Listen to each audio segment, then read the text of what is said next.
श्री वल्लभाधीश की जय। श्री गोसाई जी परम दयाल की जय। श्याम सुंदर श्री यमुने महारानी की जय। श्री गिरिराज धरण की जय। श्रीमद् भागवत सप्तम स्कंध। आज है छठा अध्याय।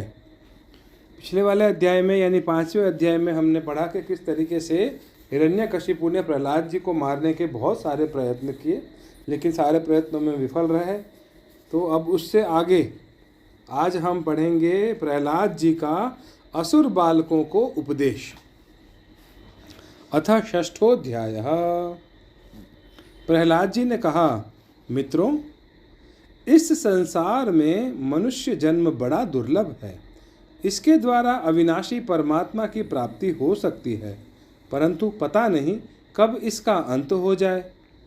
इसलिए बुद्धिमान पुरुष को बुढ़ापे या जवानी के भरोसे न रहकर बचपन में ही भगवान की प्राप्ति कराने वाले साधनों का अनुष्ठान कर लेना चाहिए। इस मनुष्य जन्म में श्री भगवान के चरणों की शरण लेना ही जीवन की एकमात्र सफलता है, क्योंकि भगवान समस्त प्राणियों के स्वामी, सुहृद, प्रियतम और आत्मा हैं। भाइयों, इंद्रियों से जो सुख भोगा जाता है वह तो जीव चाहे जिस योनि में रहे प्रारब्ध के अनुसार सर्वत्र वैसे ही मिलता रहता है, जैसे बिना किसी प्रकार का प्रयत्न किए निवारण करने पर भी दुख मिलता रहता है। इसलिए सांसारिक सुख के उद्देश्य से प्रयत्न करने की कोई आवश्यकता नहीं है, क्योंकि स्वयं मिलने वाली वस्तु के लिए परिश्रम करना आयु और शक्ति को व्यर्थ गंवाना है। जो इनमें उलझ जाते हैं उन्हें भगवान के परम कल्याण स्वरूप चरण कमलों की प्राप्ति नहीं होती।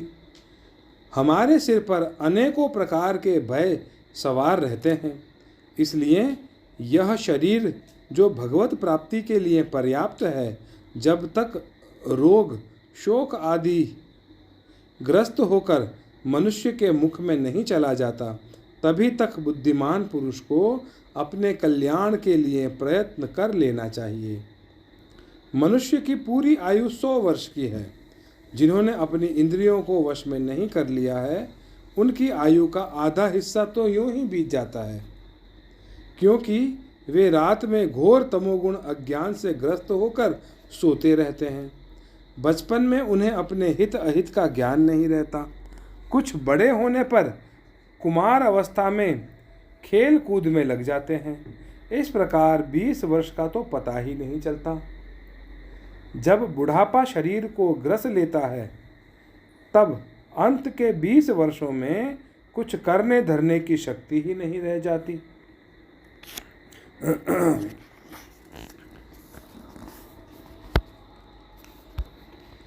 रह गई बीच की कुछ थोड़ी सी आयु, उसमें कभी न पूरी होने वाली बड़ी बड़ी कामनाएं हैं।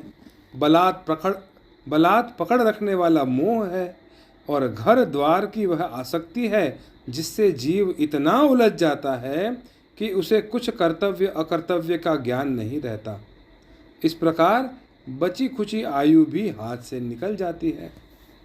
दैत्य बालकों, जिसकी इंद्रियां वश में नहीं हैं, ऐसा कौन सा पुरुष होगा जो घर गृहस्थी में आसक्त और माया ममता की मजबूत फांसी में फंसे हुए अपने आप को उससे छुड़ाने का साहस कर सके। जिसे चोर, सेवक एवं व्यापारी अपने अत्यंत प्यारे प्राणों की भी बाजी लगाकर संग्रह करते हैं, और इसलिए उन्हें जो प्राणों से भी अधिक वांछनीय है, उस धन की तृष्णा को भला कौन त्याग कर सकता है। जो अपनी प्रियतमा पत्नी के एकांत सहवास, उसकी प्रेम भरी बातों और मीठी मीठी सलाह पर अपने को नेछावर कर चुका है, भाई बंधु और मित्रों के स्नेह पाश में बंध चुका है, और नन्हे नन्हे शिशुओं की तोतली बोली पर लुभा चुका है, भला वह उन्हें कैसे छोड़ सकता है। जो अपनी ससुराल गई हुई प्रिय पुत्रियों, पुत्रों, भाई बहनों और दीन अवस्था को प्राप्त पिता माता, बहुत सी सुंदर सुंदर बहुमूल्य सामग्रियों से सजे हुए घरों, कुल परंपरागत जीविका के साधनों तथा पशुओं और सेवकों के निरंतर स्मरण में रम गया है, वह भला उन्हें कैसे छोड़ सकता है? जो जननेन्द्रिय और रसनेन्द्रिय के सुखों को ही सर्वस्व मान बैठा है, जिसकी भोग वासनाएं कभी तृप्त नहीं होती, जो लोभवश कर्म पर कर्म करता हुआ रेशम के कीड़े की तरह अपने को और भी कड़े बंधन में जकड़ता जा रहा है, और जिसके मोह की कोई सीमा नहीं है, वह उनसे किस प्रकार विरक्त हो सकता है और कैसे उनका त्याग कर सकता है? यह मेरा कुटुंब है, इस भाव से उसमें वह इतना रम जाता है कि उसी के लालन पोषण के लिए अपनी अमूल्य आयु को गंवा देता है, और उसे यह भी नहीं जान पड़ता कि मेरे जीवन का वास्तविक उद्देश्य नष्ट हो रहा है। भला इस प्रमाद की भी कोई सीमा है? यदि इन कामों में कुछ सुख मिले तो भी एक बात है, परंतु यहाँ तो जहाँ जहाँ वह जाता है वहीं वहीं देहिक और भौतिक ताप उसके हृदय को जलाते ही रहते हैं। फिर भी वैराग्य का उदय नहीं होता। कितनी विडंबना है! कुटुंब की ममता के फेरे में पड़कर वह इतना असावधान हो जाता है, उसका मन धन के चिंतन में सदा इतना लवलीन रहता है कि वह दूसरे का धन चुराने के लौकिक पारलौकिक दोषों को जानता हुआ भी कामनाओं को वश में न कर सकने के कारण इंद्रियों के भोग की लालसा से चोरी कर ही बैठता है। भाइयों, जो इस प्रकार अपने कुटुंबियों के पेट पालने में ही लगा रहता है, कभी भगवत भजन नहीं करता, वह विद्वान हो तो भी उसे परमात्मा की प्राप्ति नहीं हो सकती, क्योंकि अपने पराये का भेदभाव रहने के कारण उसे भी अज्ञानियों के समान ही तमः प्रधान गति प्राप्त होती है। जो कामिनियों के मनोरंजन का सामान उनका क्रीड़ा मृग बन रहा है, और जिसने अपने पैरों में संतान की बेड़ी जकड़ ली है, वह बेचारा गरीब चाहे कोई भी हो और कहीं भी हो, किसी भी प्रकार से अपना उद्धार नहीं कर सकता। इसलिए भाइयों, तुम लोग विषयासक्त दैत्यों का संग दूर से ही छोड़ दो और आदिदेव भगवान नारायण की शरण ग्रहण करो, क्योंकि जिन्होंने संसार की आसक्ति छोड़ दी है, उन महात्माओं के वे ही परम प्रियतम और परम गति हैं। मित्रों, भगवान को प्रसन्न करने के लिए कोई बहुत परिश्रम या प्रयत्न नहीं करना पड़ता, क्योंकि वह समस्त प्राणियों के आत्मा हैं और सर्वत्र सब की सत्ता के रूप में स्वयं सिद्ध वस्तु हैं। ब्रह्मा से लेकर तिनके तक छोटे बड़े समस्त प्राणियों में, पंचभूतों से बनी हुई वस्तुओं में, पंचभूतों में, सूक्ष्म तन्मात्राओं में, महतत्व में, तीन गुणों में और गुणों की साम्यावस्था प्रकृति में एक ही अविनाशी परमात्मा विराजमान है। वह ही समस्त सौंदर्य, माधुर्य और ऐश्वर्य की खान है। वह ही अंतर्यामी दृष्टा के रूप में है और वह ही दृश्य जगत के रूप में भी है। सर्वथा अनिर्वचनीय तथा विकल्प रहित होने पर भी दृष्टा और दृश्य, व्याप्य और व्यापक के रूप में उनका निर्वचन किया जाता है। वस्तुतः उनमें एक भी विकल्प नहीं है। वे केवल अनुभव स्वरूप, आनंद स्वरूप एकमात्र परमेश्वर ही हैं। गुणमयी सृष्टि करने वाली माया के द्वारा ही उनका ऐश्वर्य छिप रहा है।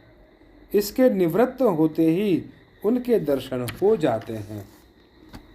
इसलिए तुम लोग अपने दैत्यपने का, आसुरी संपत्ति का त्याग करके समस्त प्राणियों पर दया करो, प्रेम से उनकी भलाई करो।